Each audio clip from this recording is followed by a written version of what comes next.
Olá, turma! Estamos de volta pelas ondas do canal Educação para mais um episódio de hoje. E no nosso episódio de hoje, vamos bater ainda um papo sobre modernização, agricultura, trabalho. No episódio anterior, estávamos falando sobre modernização do campo, as fases da produção.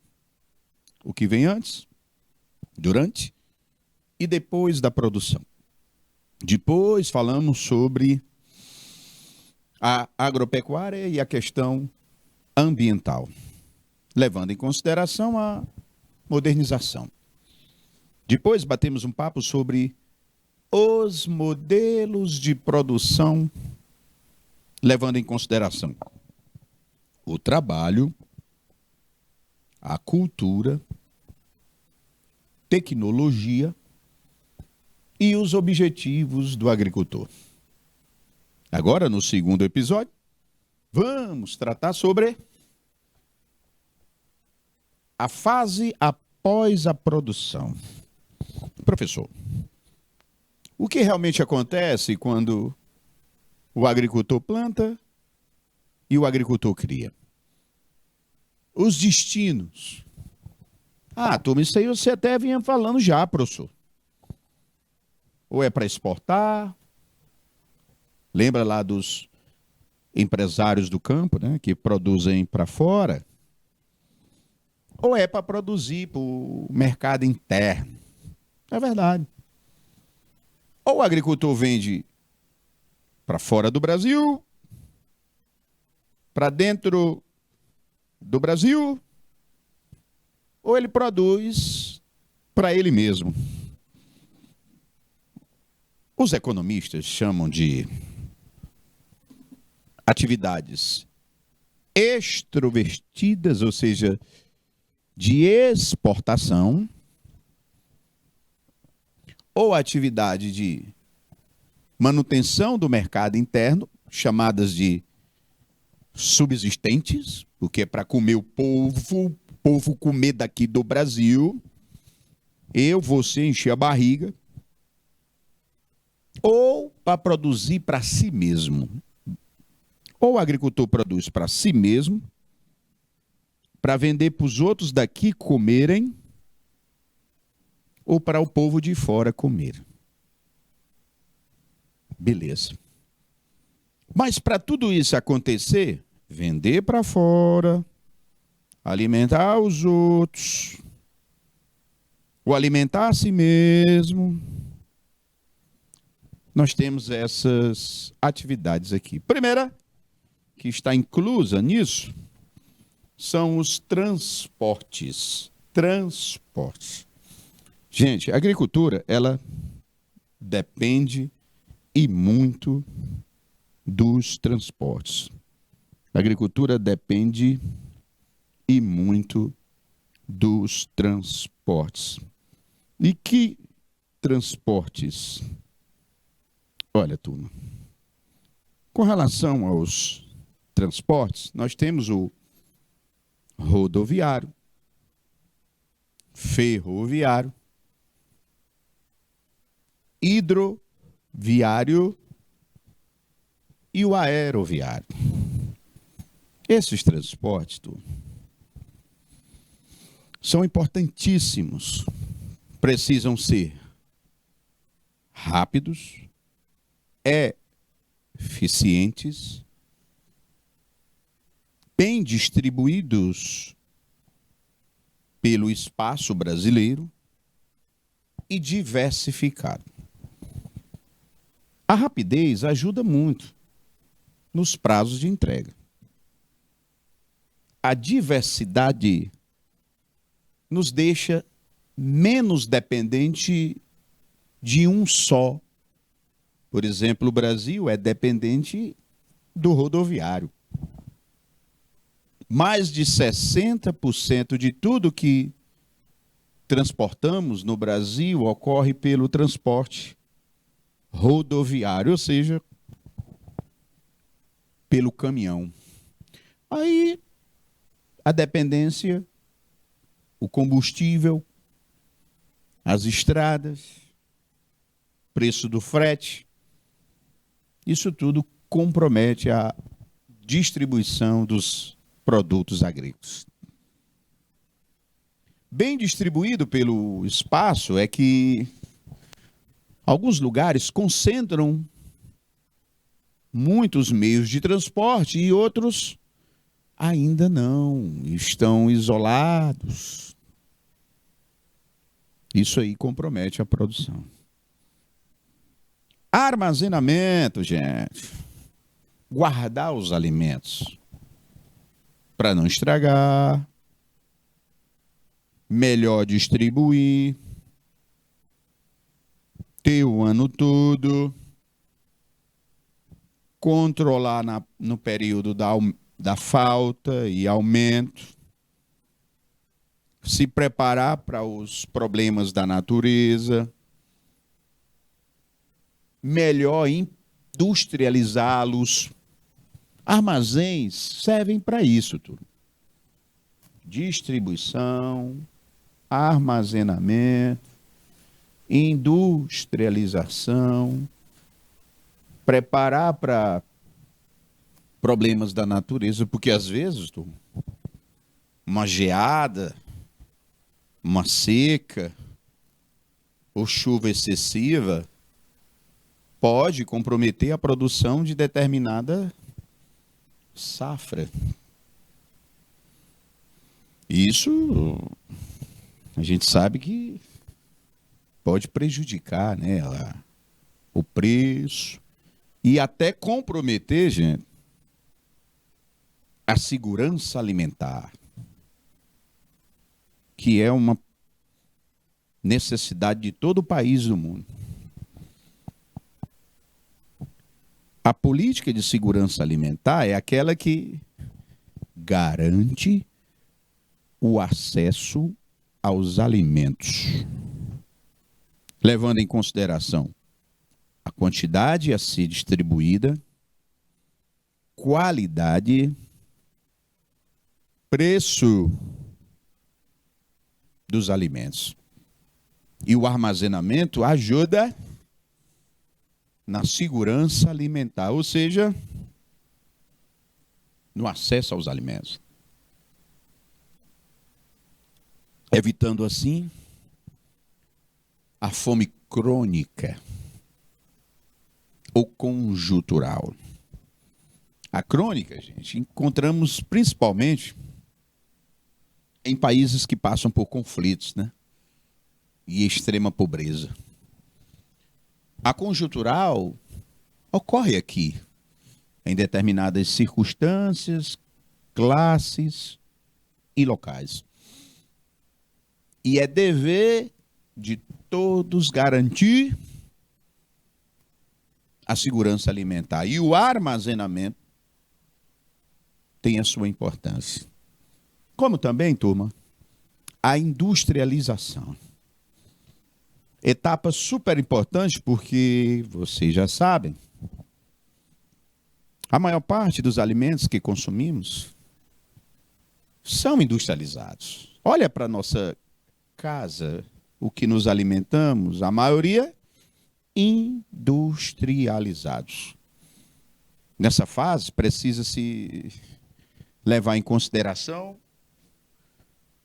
os interesses dessas fábricas, a qualidade desses alimentos, a especulação do preço, o controle por um pequeno grupo de empresas industriais que industrializam a maioria do que nos alimentamos. Isso não é bom. Cada grupo de alimentos no Brasil, a sua industrialização ocorre através de pequenos grupos. Isso aí é o que nós chamamos de, os economistas, oligopólio. Industrialização, ela também tem os efeitos ambientais, porque muitos do que se industrializa viram lixo. A quantidade de lixo de alimentos industrializados é muito maior do que a quantidade de lixo de alimentos não industrializados. Olha só. E a questão da distribuição, comercialização dos alimentos que vão chegar até nós pelos supermercados, mercadinhos, feiras, mercados públicos, feirantes de maneira geral. Essa fase, gente, ela é muito importante. Porque é nela onde nós sentimos a olho nu o preço dos alimentos. É nessa fase. Porque nela é onde nós enxergamos o preço real e final dos alimentos. E às vezes a gente pensa que o preço dos alimentos nasceu nela. Nasceu no supermercado. Foi não. O preço final dos alimentos, de cada alimento, depende de toda a cadeia produtiva até chegar ao final. 2 minutos, por favor.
Estamos de volta pelas ondas do canal Educação. E nela falando sobre modernização do campo. Vocês viram agora o que acontece depois da produção. Viram o que acontece depois de toda essa modernização, como o universo agropecuário é extremamente amplo. Não limita-se apenas à propriedade. E eu falei, gente, da questão da segurança alimentar. E os problemas da falta, ou não seria bem isso, né, turma? Os problemas da fome. Mesmo com tanta modernização no campo, nós temos ainda fome no mundo e no Brasil. Sobre a fome, porque uma frase interessante, né? Fome não é só não ter o que comer. Além de não ter, também é considerada quando, ao se alimentar, você não suprir as calorias gastas, mesmo se alimentando. Com isso, temos a fome. A fome, como eu falei a vocês, ela é combatida pela política de segurança alimentar. Não existe a segurança pública do trabalho, social, segurança ambiental, pois tem a segurança alimentar. A partir de políticas de combate à fome, garantindo, como eu falei anteriormente, o acesso à alimentação saudável, quantidade certa, a todos. O problema da fome, gente. Primeiro, já desmistificando. Na maioria dos países, como por exemplo o Brasil, não é por falta de alimentos. Observem a cidade em que vocês vivem. Se alguém está passando fome, não é por falta de alimento. Aqui, por exemplo, na capital, temos, e em grande quantidade, e a todo dia, disponível nos locais de vendas, supermercados e outros, comércio, feira. O problema não está na produção. O primeiro problema da fome é a distribuição. Distribuição. Devido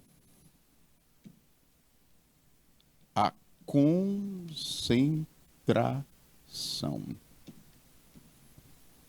Ou seja, lugares que você tem uma grande disponibilidade e outros baixa disponibilidade.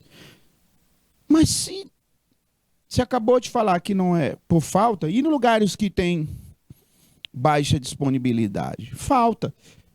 Mas não é por falta geral, porque em outros tem mais do que lá. Quando eu digo falta, é se não tivesse para ninguém, mas uma curiosidade, segundo a FAO, que é um órgão das Nações Unidas para a alimentação, especificamente para isso,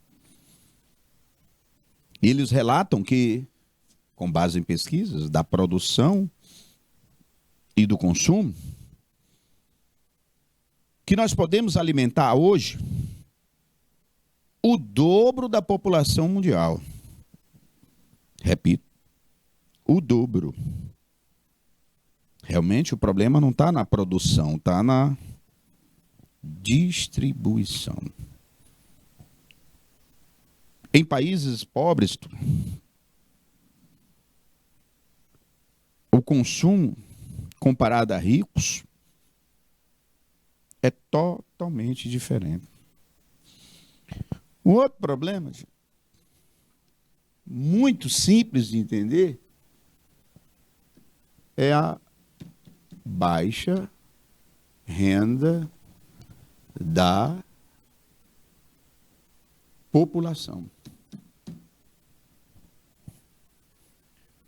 Porque alimento, gente, é uma mercadoria que se compra. E para comprá-lo, necessário ter renda, grana. Olha, a pobreza, baixa renda, reduz o consumo de alimentos, aumentando a fome. Um outro problema, gente, a questão ambiental. Isso já pesa muito.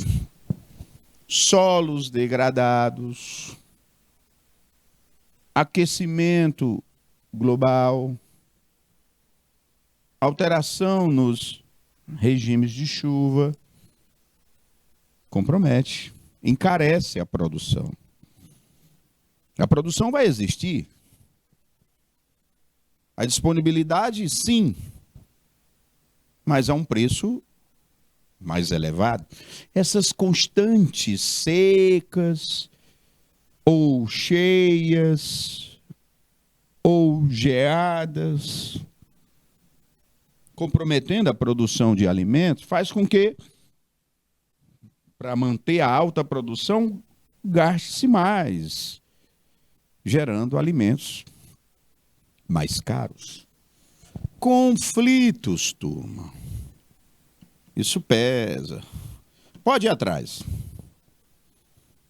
Países que passam por extrema pobreza e fome, normalmente passam por sérios conflitos internos, e em alguns casos até externos. Ucrânia e essa guerra louca que querem levar para nuclear, a produção ali de alimentos está comprometida, é uma guerra. Isso é um problema. Então, todo conflito. Produção de energia. O que é isso, professor? O que tem a ver a produção de energia com alimentação? Tudo. Gente, muita produção do campo não vira alimento. Vira energia. No Brasil, por exemplo, gigantescas propriedades produzem cana-de-açúcar que vira etanol, ou seja, o álcool combustível. O biodiesel da soja, mamona, mandioca, girassol, isso tudo é energia. O milho nos Estados Unidos, a beterraba na África do Sul, esses dois produzem também álcool combustível. Ou seja, muitas terras são usadas para plantações que vão virar combustíveis, que não se alimenta, né, turma? Países como o Brasil, de grande extensão territorial, beleza. O uso da agricultura para gerar energia, não vai comprometer a nossa alimentação. Mas em países de pequena extensão territorial, isso acontece. Então a produção de energia acaba contribuindo. Derivados industriais. Derivados industriais. Os derivados industriais, ou seja, aqueles que nós não comemos. Exemplo, plantações de algodão viram tecidos. Você sabe que muitos produtos agrícolas vão para a indústria química, farmacêutica, isso é bom, né, também. Têxtil. Muitos produtos agrícolas vão para a indústria de calçados, até a construção civil, eletrônicos. Quem nunca viu uma propaganda lá da Globo, que o agro é pop, o agro é tech, o agro é tudo. Nelas, você vê o tanto de produtos que sai do campo que não são alimentos. Mas eu volto a repetir. No Brasil, essa produção que não seja de alimento não compromete. Por quê? Porque o Brasil é grande, são mais de 8 milhões de quilômetros quadrados. Mas muitos países, até latinos, asiáticos, africanos, de pequena extensão, galera, essa produção para o que não é alimento acaba concentrando, né? Eu posso também acrescentar o desperdício. Muitos alimentos, turma, não são consumidos. Se estragam, viram lixo. E aqui para nós, eles são descartados propositalmente quando se estragam, podendo ser distribuídos socialmente. E não fazem porque sabem que desperdiçando, deixando estragar e descartando, eles vão manter os lucros. Olha que realidade cruel. 3 minutos, por favor.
Ok, de volta pelas ondas, falando sobre modernização do campo, agricultura e, por último, falamos sobre problema da fome. Olha, gente, o campo se modernizou tanto e tudo isso começou a surgir nos anos 70, com a chamada modernização do campo, conhecida como Revolução Verde. Aí a gente vai observar o surgimento de fábricas, atividades comerciais, vários eventos. O setor financeiro também vai ser destinado ao campo. E isso, gente, é o que nós chamamos de a Revolução Verde. Olha só, o nome diz tudo, né? Revolução quer dizer mudança brusca. Verde vem de campo. Ou seja, nós vamos começar a viver uma grande mudança no campo. Nós vamos passar a viver uma moderna produção no campo. É o que nós chamamos de Revolução Verde. E essa Revolução Verde vai ocorrer em meados dos anos 50/60. Isso com o surgimento de empresas, laboratórios, olha só,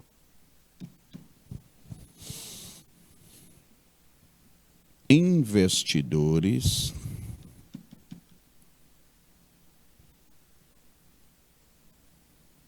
no campo.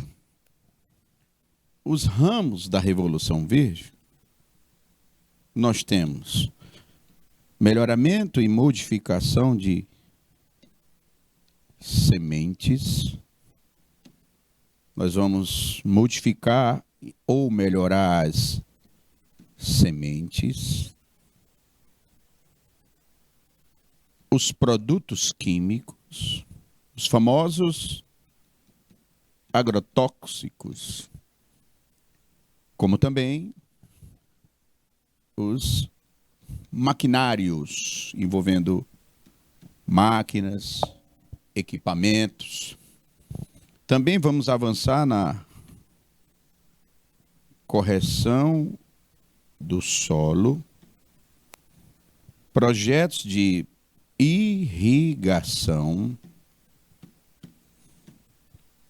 sistema de armazenamento e também o advento da biotecnologia. Olha só, turma. Esses embaixo são todos os ramos da Revolução Verde. Ela vai proporcionar essa moderna produção no campo. É o que eu digo. A tecnologia é milenar. Quando o homem inventou a agricultura, daí em diante foi desenvolvendo tecnologia. Ok. Mas essa moderna, mais avançada, que conhecemos hoje, como eu falei, ela nasce com a Revolução Verde. Por que somente a partir dos anos 50? Porque após a Segunda Guerra. Durante a guerra é que não deveria ser, né? Ou poderia ser, não teria. Porque na hora da guerra, meu amigo, tudo é posto de lado. Terminada a guerra, muitos países vão se tornar livres, vão surgir os organismos internacionais que conhecemos hoje. E, consequentemente, o cenário após a guerra, vai conspirar a favor da Revolução Verde. E aí surgem várias multinacionais, laboratórios internacionais de pesquisa, grandes financeiras que vão se voltar para investir no campo. Ora, gente, esse cenário vai contribuir para essa modernização. Só se planta se tiver semente, então vamos melhorá-la, corrigi-las. E aí surgem sementes até geneticamente modificadas, como os transgênicos. E os famosos agrotóxicos, inseticidas, fungicidas, bactericidas, pesticidas, que vão aumentar a produção, que vão proporcionar mais controle sobre a natureza, plantio onde não se podia. Essas são as vantagens dos agrotóxicos. Em conteste, o outro lado, que é a contaminação, poluição, até envenenamento, problemas de saúde humana, aí é o outro lado da moeda, muito sério. Esses maquinários todos que a gente vê nas imagens que se espalham aí no campo, que desempregaram agricultores, né, gente? Que diminuíram o número de trabalhadores nas plantações e criações. Mas que evoluíram muito a produção, porque máquinas produzem mais rápido do que mão de obra humana, né? E os nossos solos? O principal elemento do campo é a propriedade, o solo. Ah, gente, melhoramos muito. Solos empobrecidos, inférteis, que nem se cogitava plantar neles. Evoluímos. Os cerrados que o diga, gente. Turma, o solo do cerrado é ácido. Não dá para plantar nele naturalmente. Foi o que fizeram. Corrigiram a acidez dele. Como? Calcário dolomítico misturado com água. O nome dessa técnica, turma, é a calagem. Calcário e água, corrigindo a acidez desse solo. Foi justamente a partir daí que hoje o Cerrado se tornou o maior produtor de grãos do mundo. Professor, não seria só do mundo? Da onde sai a maior parte dos grãos do planeta? Cerrados brasileiro. Que pega Mato Grosso do Sul, Goiás, São Paulo, Minas, Piauí, Maranhão, Bahia, Tocantins. Eu contei 9 estados. O Brasil tem 26 e o DF, distrito. Ou seja, quase a metade dos estados do Brasil plantam num solo que nem se pensava em plantar, gente, soja, há algumas décadas. Aí a calagem chega e fertiliza ele. Ah, eu citei, mas tem vários exemplos no Brasil. A Amazônia, o solo é muito rico em decompositores, dificultando naturalmente o plantio. Muitos decompositores. Foi o que fizeram? corrigiram os solos da Amazônia. E hoje a soja está chegando até lá, gente. Irrigação. O Vale do São Francisco, cidades de Juazeiro e Petrolina, que o diga. Uva, laranja, maçã, manga. O mundo inteiro hoje conhece as frutas do Vale do São Francisco. Por quê? Se ali é tão seco, professor, irrigação. As águas do Chico virando frutas, ganhando o mundo. Até vinho. A tradição era no sul, as vinícolas do Rio Grande. Hoje, fábricas do sul se instalaram em Juazeiro, da Bahia, Petrolina, do Pernambuco. E estão lá fazendo o quê, menino? Produzindo vinho com as águas do Chico. Como eu falei anteriormente, no primeiro episódio, o armazenamento, guardar água, através de alimentos, né?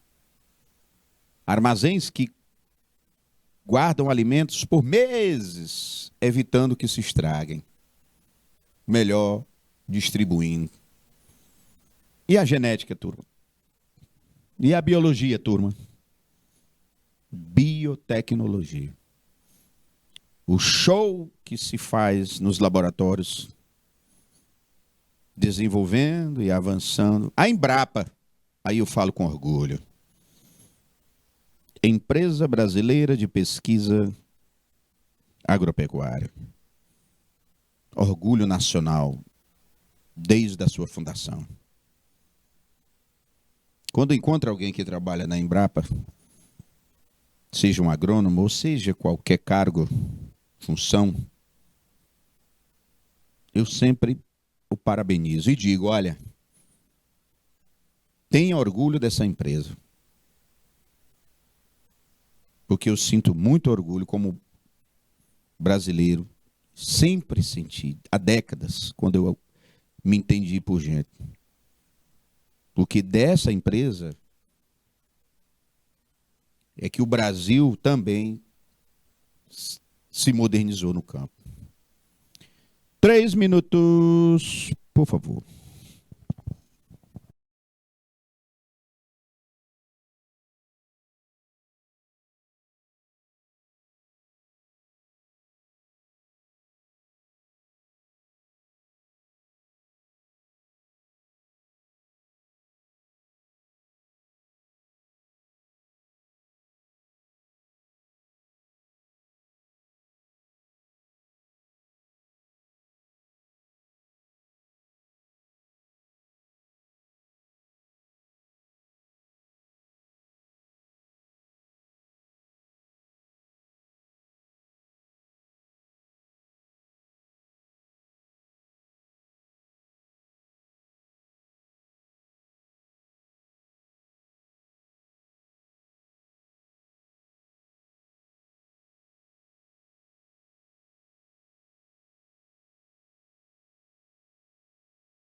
Ok, estamos de volta e é pelas ondas do canal Educação. Revolução Verde, modernização do campo. Aqui eu tenho um exemplo de cidades que se modernizaram, gente. No Mato Grosso, Lucas do Rio Verde. E na Bahia, olha aí, meus amigos, Luiz Eduardo Magalhães. Cidade grande, cidade próspera. Luiz Eduardo, oeste da Bahia. O que é que essas duas cidades têm em comum? Agronegócio.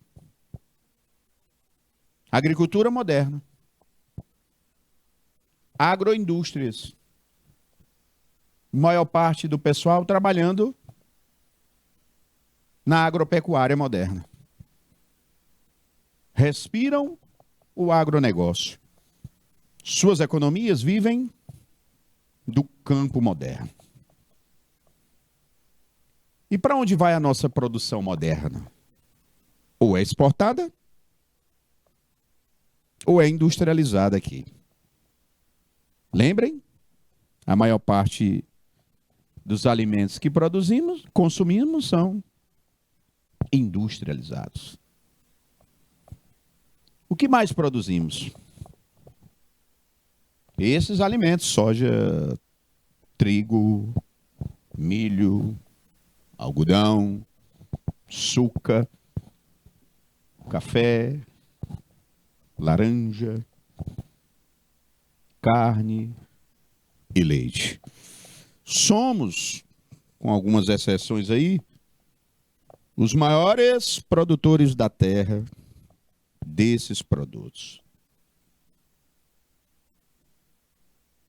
Somos, no mundo, o maior produtor de alimento. Está aqui, turma. 40%.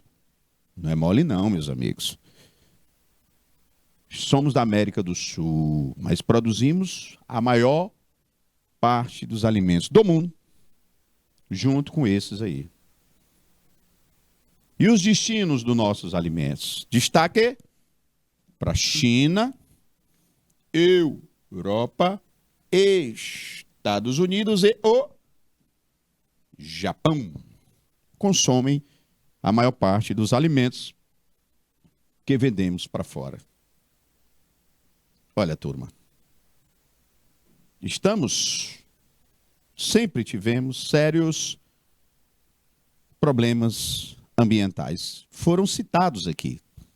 O desmatamento, desgaste do solo, uso da água, os agrotóxicos e as queimadas. Todos esses, o Brasil está entre os mais degradadores do planeta.